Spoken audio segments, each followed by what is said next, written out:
Welcome back to On the Girls with Kandi. So today I am being moved to do another reading, and as you know, like it's kind of like for me, it's like a brrp, and then I chill, and then I'm back with a brrp, and then I chill. So I do appreciate everybody out here who watches me, and know when I'm not filming, it's not that I don't appreciate you or anything, or because yesterday I was kind of like, this is just, and then I didn't really say, but it's like, this is just self-love for me, right? And I know I say self-love, and today's going to be about self-love. All my videos are a day behind just due to uploading and things like that. So this is Self-Love Tuesday on Wednesday. Okay.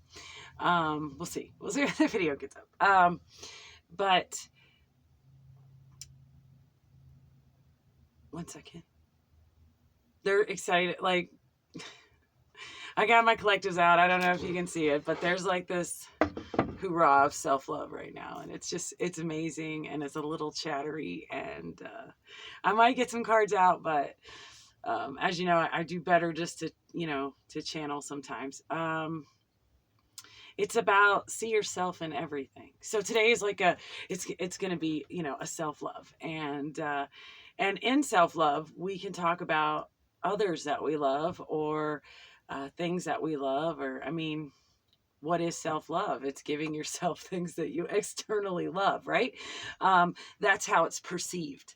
But in reality, self-love is about introspection. It is about going in and not being so hard on yourself.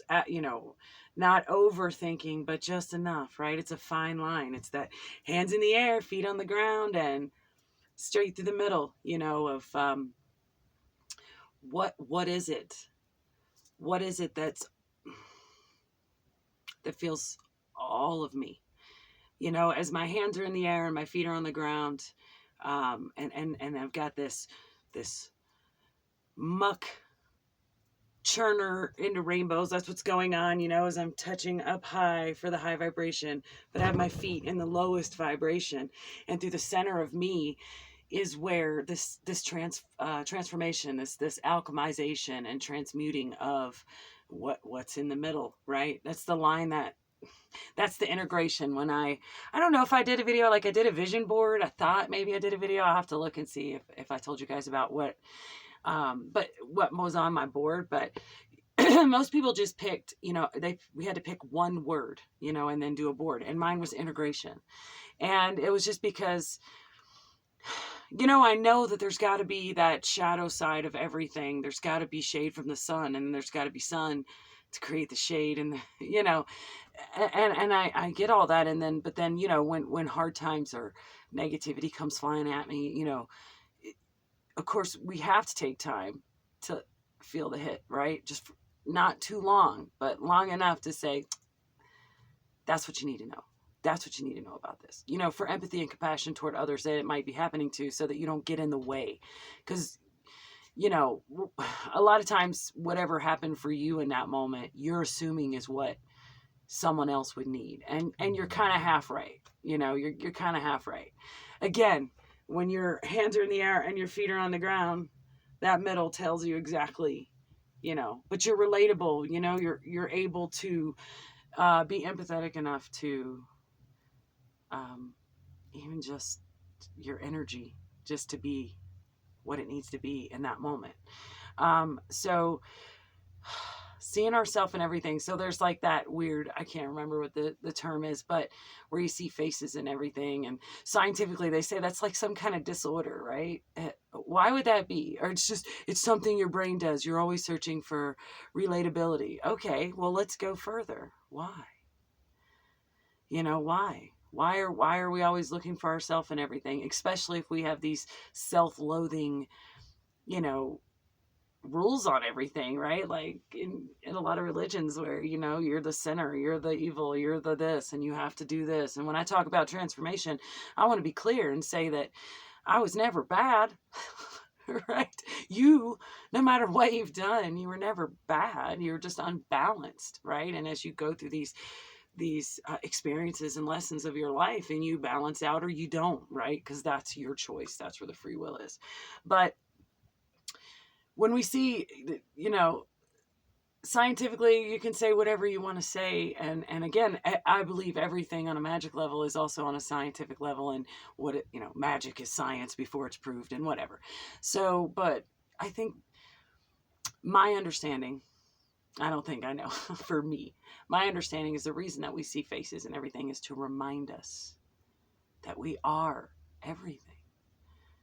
That's why they say the brain is searching for that face you can recognize in the cloud or the mountain or the tree. Yeah, you want to see yourself alive in it, right? Because once you can do that, it all matters. It all matters in a click, in a blink of an eye. All the people that maybe you were mad at or that wronged you or whatever, it's like, it's not about making up with them or any of that. It's about allowing it to exist outside of your whole self. Like, it doesn't belong there. And then while you're searching for life amongst everything else, it's a where do I belong thing that's happening.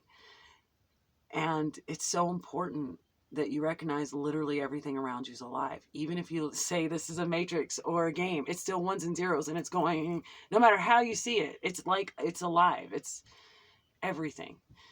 And so that's why you see your face. And if you hate everything, if you're someone those people are like, no one could ever get it right, no matter what, right? They can't. They just, your steak's wrong, your fries are wrong, even, it's always going to be wrong. Yeah, it's their own face that they see in everything. And that's why self-love is so important, because once you love yourself, and like I was talking the other day about removing myself, all these things are going wrong. I don't allow people to be a hole in my pocket, a hole in my heart, a hole in my patience. I just remove this isn't worth it, right? I'm going to go where joy is and spread it, right? Like, one second. Okay. And so they're routing me back to the seeing yourself, seeing faces in the clouds, and understanding that's you and that's what, all for one. What is the greatest good of all? I am in all. You are in the clouds. You are in the trees. You are the creator of the hole in your pocket, like I said. And I know, like, we've all heard this in a different energy. At least that's how I say it. Like, I've heard this stuff for years, That's why I say, when some people come up to me and be like, wow, you're just crazy with it. And I'm like, gosh, do you know how many hundreds of thousands of people think like I do? Like, I know I'm not alone. I'm not alone if there weren't anybody but on this planet. But the fact that there are so many, and it's being, covered up, like, the focus is on those that are doing wrong or that are still living so on the surface or in a 3D. That's what's coming to you, is to try to, pull you back in so you can see this is what's important. And that's that cycle that we just keep going on, and that timeline shift that everybody understands. It's like, once you start to love yourself and you start to know your answers, right? No one can talk you out of it. And and then once you do it and you get there, you don't need validation. You don't need good job. You got that inside. I knew this, thank you. I don't need a good job. I need gratitude in that moment. Right. Thank you for showing me my face and everything so that I could proceed that way, right? That's a perspective. If you're in all, if you're in everything, then everything you do matters. And that's so hard for a lot of people to come to, because they don't want that responsibility. But collectively, we know that's true, and you can't deny it anymore. You know, if you're someone who actually looks at progress, you don't look at how much money's in your account. You don't look at how many likes you get. You actually look out into the world at progress. And then you continue to stay in counsel with your source and your inner self and your inner knowing and your true love for yourself, that you know you have a purpose to be here and that your face is in everything, right? So it's hard for a lot of people to accept that responsibility. A lot of people just want to say, well, I never did that. I didn't do that. I did, you know, but it's not just on a collective level. What you do all day is a chain reaction, no matter what level. So, you know, in a social setting, in a scientific setting, in a behavior setting, in a sociology setting, like it just goes on and on and on. You know, how many different ways we know literally the butterfly effect is true. But nobody wants that responsibility. I'm not going to say nobody, because again, I just said the focus is on that nobody wants that. But there's a lot of us who do take responsibility for that in every movement we do. You know, we take the time to self-love internally, not with just external things, but we go inside and literally bear hug our souls and say, you're gonna make it, right? You got, whatever you're here to do, man. You're in alignment. You're getting there, right? Those of us that do that, and we it's not even a belief. We know it because we look out and go, you know, as we all internalize everything. What did I do wrong? You know, that's just something that society, especially if you've had a lot of trauma in your life, puts on you all the time, where you're always asking, did I do that right? Was I kind enough? Did I have a right to snap? You know, we're just constantly asking ourselves. There are people who don't do that. They don't. And I think that was the hardest thing for me to believe. Now, I do know for a fact everyone is capable of this type of internal self-love, where you say, yeah, that was shitty, but don't hate yourself and just don't do it again. And then it's not about a man in the sky that's going to smite you. It's about you loving yourself. If you stop holding that thing against yourself, then your energy changes, right? Your outlook, your perspective, whatever you want to call it, frequency, vibration, it changes. It changes. So when you're seeing faces and everything, it's your frequency, vibration, energy, attitude, whatever, in that moment reflecting back at you. That's why they say, you know, where I say all the time, if there's something you don't like about me, you need to look at you, right? Because if you don't like something about me, you shouldn't have an emotion about it. It just is, right? That just is. Then there's nothing else after that. You just don't subscribe, right?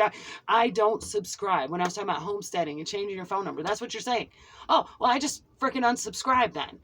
You know, I don't run from anything. I go somewhere intentionally and stand my ground, you know, till I'm understood it's time to go do that somewhere else. And it's once that I leave that I look back, or that the phone calls, emails, whatever floods in to say thanks, or this changed, or whatever. And I'm not even looking for that. I already knew, or I wouldn't have done it in the first place. And so once you realize that your face, your soul, everything around you is alive, and so therefore you are part of it, and you are responsible for it. And so when you're upset about, you know, all the terrible things that happen to people, or these situations, you know, you're out here with this heart on your sleeve saying, save the world. Do you see your face in that, though? Or do you see yourself as some savior? Or do you see that I am that, right? Like, you may be out here helping the starving because you feel guilty that you have food. That's the way our society's made. That's not the kind of fault. That's not it. That's not what I'm saying. Feed your neighborhood. You know, start something. Start something that that face, that part of you that's in everything, that's positive and that's full of love and abundance, just becomes present. And you don't need anything, because you just vibe higher and then you move on, right? And that's kind of like what we hear about nomads. We think they were just starting campfires and it's just, they knew a lot more than we did about how to create a society. And we've had a lot of good ages, and we can see that. And we've had a lot of destruction, and we can see that, whether it's, you know, through science and geology, or talking to the unseen, or, you know, following history. You can see that. You can see that that's the natural order of things. You know, that I was talking to a friend the other day, and it was funny. It just came to me about how things have to break down. You know, things have to break down, and then chaos has to ensue. And that's where balance comes from. It's created in it. And you don't even see it. You don't even see it until you realize you're standing in balance. But a lot of people, once you get to this point where you understand the reason you see your face and everything is because you are everything. You have responsibility here.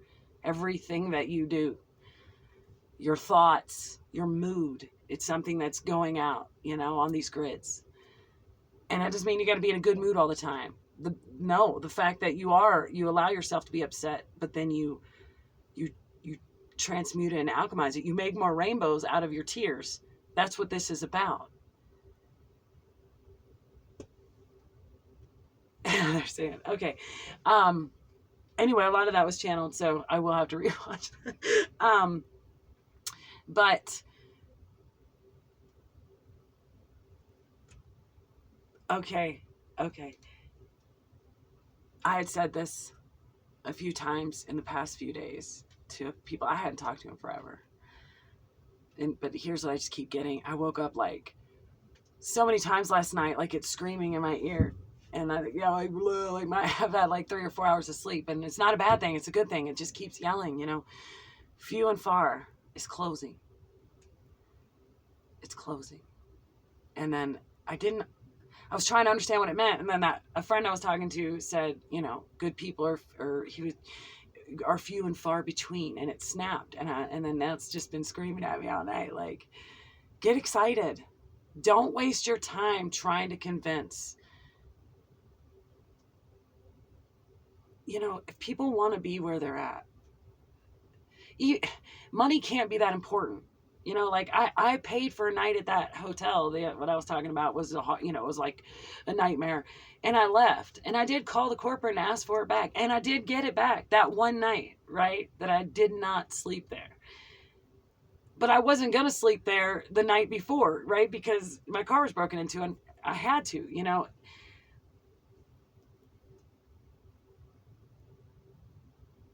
Let's see. I wasn't so upset that I spent all this money, you know, like that did not take over me. It didn't matter. What mattered was me and my harmony and my peace and how I felt in that moment. That's what was important. I trump it all. So I'm not going to argue about $90. I'm not even going to argue about $900. I'm not going to argue. Again, I have a beast inside of me. But it's reserved and tamed. It's like a guard dog. It only comes out when it's absolutely appropriate. Other than that, it don't matter what it costs. It don't matter what I went through. It don't matter. I'm just going to go do over here. I'm just going to change course. Going to take a left, whatever, you know, go ahead. I'll be compensated. It don't got to come from you. When you see your face and everything, you know that's true. Okay. Now, I do have a couple other videos that are coming out and a couple surprises that I'm really excited about, but I'm not going to tell you any of it. So, but you can just wait for it. And I'll have a few things coming in and out, you know, right now. Just bear with me. It's just the uploading that takes forever because I like it rugged. Unless I go to a hotel, right? I don't know if you're rethinking that. The cabins are much nicer. Less stress. Okay. Remember, even though your face is in everything, not everything's your fault. Everyone's face is in everything. We're a collective. You are loved. And I love you too. See you soon.